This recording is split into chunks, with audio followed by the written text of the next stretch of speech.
Hey, I'm Eric Bourassa, and today I'm going to teach you Ocean Avenue by Yellowcard. This classic pop-punk song is in drop D tuning because we gangsta like that. So we got D, A, D, G, B, E.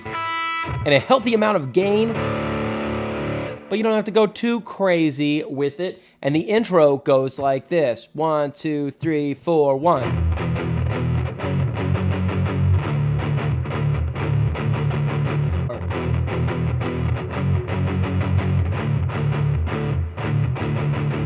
So here's what's tricky about this is that you're not starting on beat 1. You're starting on the and of 1. You'll see in the tablature that weird little squiggle that looks like this. That's an 8th rest note. So that means for half of a beat, you're going to rest. So when you count in 1, 2, 3, 4, 1, and, you're going to come in on the and of 1 and, okay? Kind of like that. And then you don't just play with palm mute. You do play with palm mute, but you also have to kill those chords in between. So listen to what happens if you don't do this. It rings too long. So you actually have to lift your fretting hand in between. So it's hard to count this in time. 1 and 2 and 3 and 4. Let's not worry about that. Just know that you're coming in on the and of 1, and then you're going to go hit, hit, hit, hit. I would think of it like that. And then what I do is I bring my fingers down of my other fingers to mute the strings. Like that. But the easiest way to do that's just kind of a habit for me. If you're newer to doing this, what I would do is just gently release the pressure of that index finger. So you can't even see me really doing it. I'll try to exaggerate it. Okay? But I'm not lifting my finger off the strings. I'm just literally releasing the pressure. And it takes a little bit of time to develop that if you're not used to it. Then when we go to 4, we do the same thing. And you can use the 3rd finger or the 1st finger. Let's just use the 1st finger to keep it easy. Okay, so then on 4, we've got hit, hit, hit, hit, hit, hit. And then on D, you do that exact same rhythm that you just did for the previous 2 chords. Hit, hit, hit, hit, hit, hit, hit, hit, hit, hit. Hit, hit, hit, hit, hit, hit, hit, hit, hit, hit. It's weird because I find it very natural to just play it, but trying to explain it is I don't know, it's kind of tricky. Now notice how on 2 and 4, you can just release the pressure of the finger, but on open, you physically have to bring your fingers down to mute those open strings in between. So that's going to be the entire intro and verse and pre-chorus. But then in the pre-chorus, Ryan adds this lead guitar part, and I had to watch him a live version from Good Morning America to see like exactly what he was doing there, because it sounded, the way it blends into the recording is a little tricky to hear. But what he's playing is,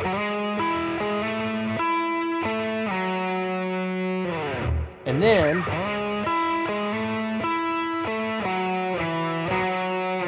so that's the end of our verse, but I'm calling it the pre-chorus. While the regular riff is still going, you're going to slide to 11 from wherever on the 5th string. While that rings, put your pinky on 14 of the 4th string. Kind of makes our Tom DeLonge chord. And then let those ring, go back to the 11, and then slide that up to 12. While the 14 continues to ring. And then a quick note about your fingers. I see this with my guitar students a lot. They over curl their fingers, and it leaves those open strings exposed. You really need to work hard with your 1st finger and your pinky to rest them to where they are blocking all the thinner strings. So notice my pinky holding this 14 on the 4th string, but it's also at the same time blocking, so you got to get just the right amount of curvature And that takes a little bit of practice if you're not used to doing that. So then the second time, back to the 12, and then 7, 9, 7, 9, before we go into the chorus. The chorus is super simple because it's just down and up strokes on the same chords as the verse.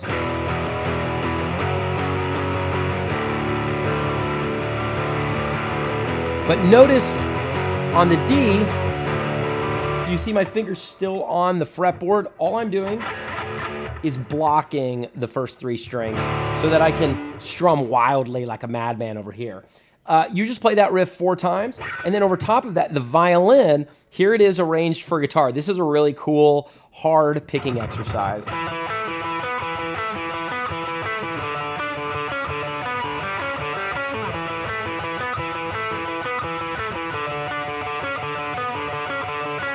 Okay, so let me slow that down for those of you that are brave enough to tackle this riff. I'm alternate picking with my pick the entire time. You could try to do it with all downstrokes. Be like, you could James Hetfield this.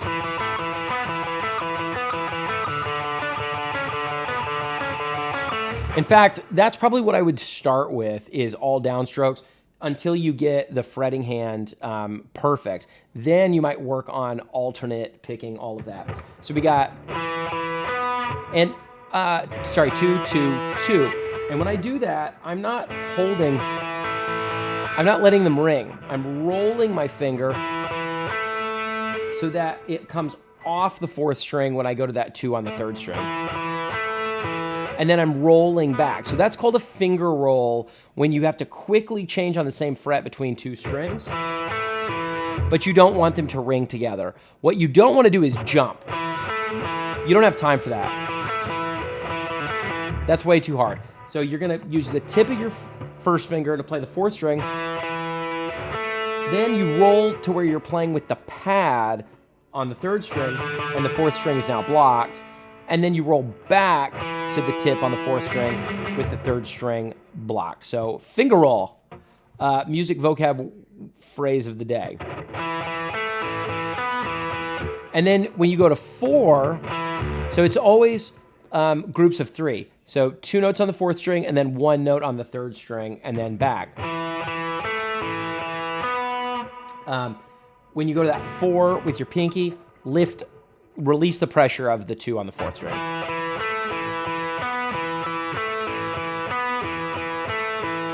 Like that. Otherwise, it sounds like this. That's cool if you've got like a clean sound. Well, even turned down, that's not right. But anyway, you want those notes separated. Then we go open for our bass note. And then I am immediately lifting the fingers. 7, lift. Open 7, open 6, open 4. So I'm not letting those ring. Here's what happens if you do. Again, that would be super cool. Clean, but distorted, probably not. Yeah, so that's what we want. That's the violin part on the chorus.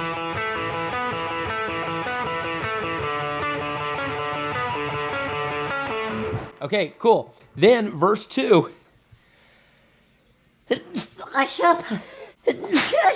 Verse 2 is exactly like verse 1, but when we get to the pre-chorus section, we have an added lead guitar. So you have Ryan's lead guitar that goes,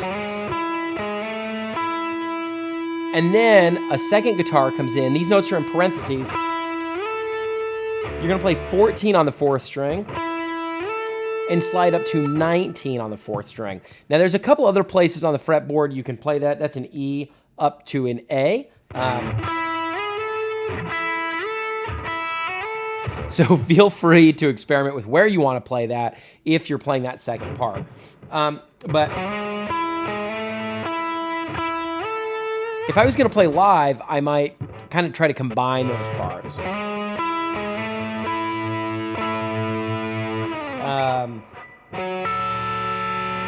Yeah. because it goes down there. You still have your that, but at the same time. Okay, yeah. If that doesn't make sense, just shoot me an email or drop a question in the comments below. And then the second time through that,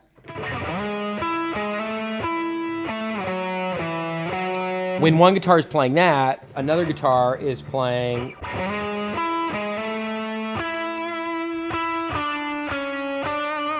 We just add that. So if I literally play both of those parts together,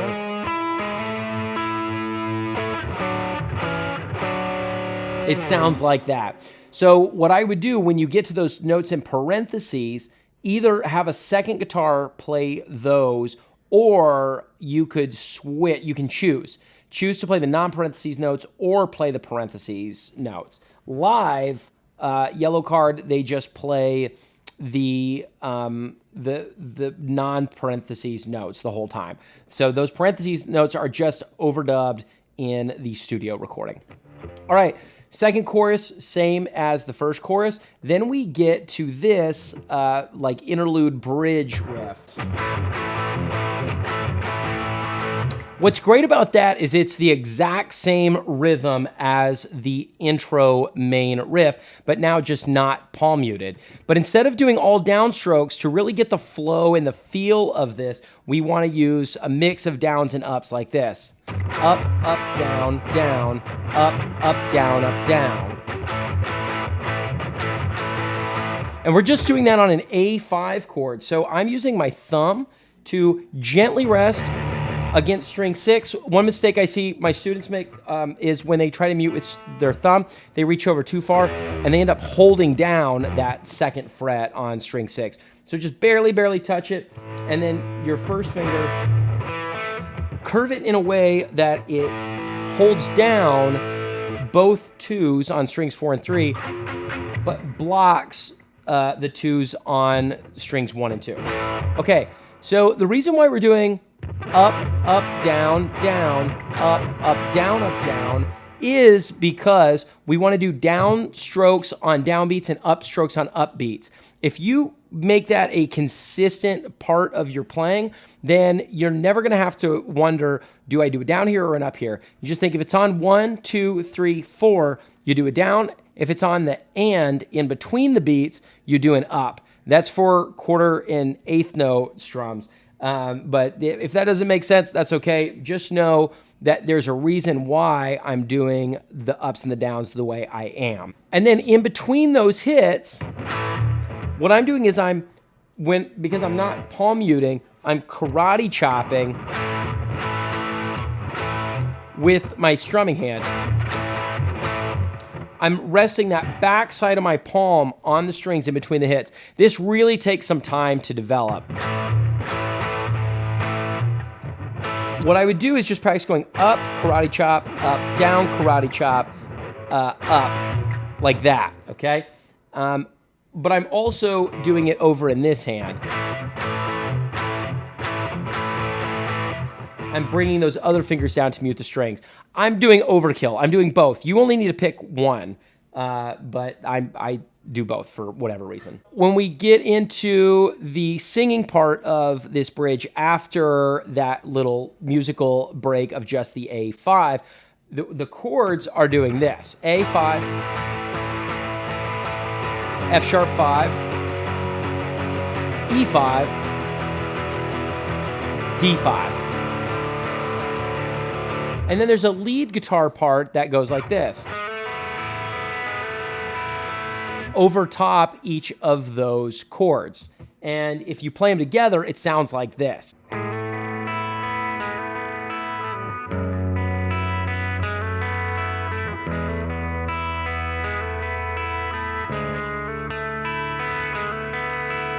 All right, so kind of tricky to try to play both of those parts together, but it helps you hear how the harmony goes with that ostinato. So there's our other vocab word for the day, ostinato. That's a short, repeated musical pattern. And that pattern by itself gets boring after a couple of times through it, but because of those changing chords underneath, it keeps it really fun. And then on that final D5 of the bridge section, you're going to build with palm mute. And then we get into our final chorus, which is the same as the others, except the second time through, we got 4 hits. 1, 2, 3, 4. Stop. Like that. And then you'll play through that chorus 2 more times before we get to our outro riff, which is the exact same as the intro riff, but with no palm muting.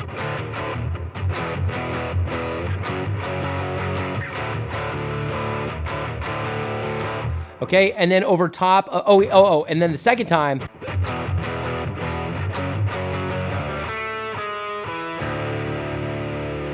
you could hit just the open A, but I want to hit the low open D with it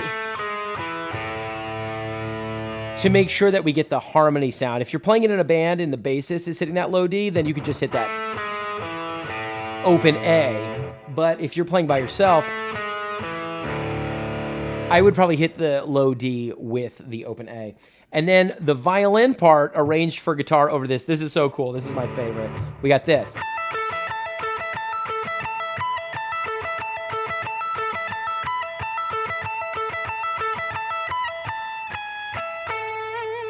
All right, so kind of tough, but what we are doing here, if you're ready to move into some crazier lead playing, hold down 12 and 17 at the same time. And a mistake I see with guitar students frequently is they think they can't get a stretch like this, but it's not really a matter of stretching, it's a matter of the correct hand position. So you might play with your thumb and your wrist and where you've got that hand position. And feel free to email me, eric@unlimitedguitar.com, if you want me to take a look at your hand for that. So we're going to play that 17 on the first string with a downstroke, pull off to 12, and then release that pressure, but don't lift the finger off. Play 14 on the third string with a downstroke, then back to 12 on the first string with an upstroke. 3 times, then this is where it gets really tough. 17, downstroke, pull off to 12, 19, downstroke, pull off to 12. That's a big stretch, and it may take a little bit more practice to get that. So you play through that pattern 3 times, and then you end with, and if you don't have to use your pinky there, I am, because that's just where my pinky already was.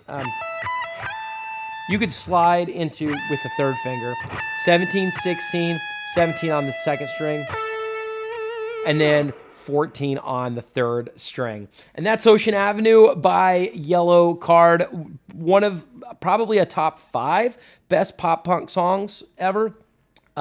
Definitely, I think, in the top 10. No question top 20, but I think an argument could be made that it's in the top 10, maybe even the top 5. Let me know what you think. What are your top 5 or 10 best pop punk songs ever? I'm super excited. I get to see Yellowcard here in about a month or so. And then real quick before I go, shout out to my guitar student, Brian, who 3D printed this Tom DeLonge guitar for me as a replica of the one I have with my name on it. And on a stand, and then he also 3D printed this pick holder for me that it's a Marshall amp with my website listed on it, and then it holds my picks. Plus he sent these cool custom Blink-182 picks with it, and as if that wasn't cool enough, this 3D printed Yoshi. Oh my gosh, this is the coolest. I can't believe he made this at home. So yeah, shout out to Brian, really awesome guitar student. And I will see you guys in the next times.